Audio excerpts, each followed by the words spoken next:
APP4, Ikalawang Markahan, Agriculture Week 3, Asekswal na pagpaparami ng halaman, marcotting o air layering. Marcotting o air layering. Ang marcotting o air layering ay isang paraan ng pagpaparami ng halaman kung saan ang isang bahagi ng sanga ng puno ay pinapalago ng mga ugat habang ito ay nakakabit pa rin sa punong magulang.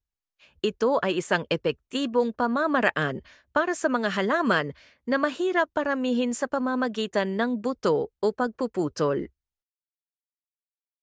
Pamamaraan ng marcotting o air layering.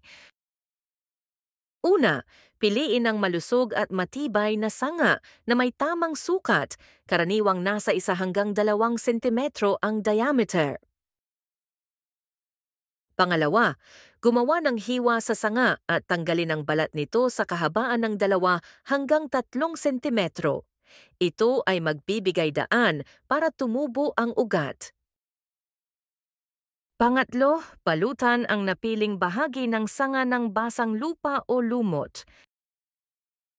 Pang-apat, takpan ito ng plastic o cellophane upang mapanatiling basa ang loob at maiwasan ang pagtuyo at talyan ang magkabilang bahagi nito. Pang-5, maaring diligan ito gamit ang sprinkler para mapanatiling mamasa-masa. Pang-6, maghintay ng ilang linggo o buwan hanggang sa makita ang mga ugat na tumubo sa paligid ng binalot na bahagi.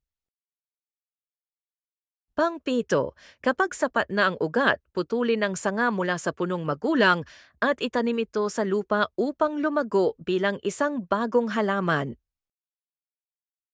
Ang marcotting ay isang mabisang paraan ng pagpaparami ng mga prutas na puno tulad ng kalamansi, mangga at iba pang mga ornamental na halaman.